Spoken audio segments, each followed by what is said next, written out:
Star Wars games, I think, are special to mostly all of us. If you're watching this channel, I'm sure you're a Star Wars fan, and if you're a Star Wars fan, I'm sure you've played your fair share of Star Wars games. However, there's new technology in VR, and I think a lot of people haven't really had the chance to properly experience VR yet. It's not really the most accessible piece of technology. Now, you may be thinking, there's not really many Star Wars games for VR, and while there is a couple, yeah, there's not really any dedicated Star Wars games. However, a game called Blade and Sorcery has been given a mod that I think is probably the most substantial mod for any game I've ever seen. And it basically completely overhauls the game from the physics-based sword fighting game into a physics-based lightsaber game. And it's basically turned the game into what I would say is the perfect Star Wars experience.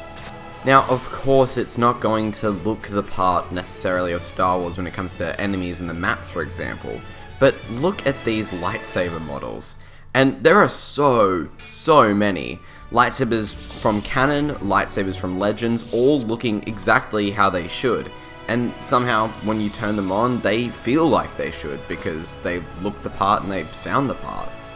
I'm basically going to let the footage speak for itself. However, I do want to note that it doesn't necessarily look that great because of the way I had to record it.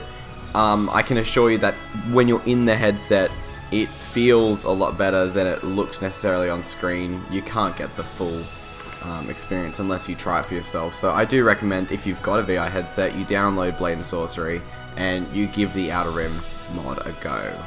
With that being said, let's get into the montage.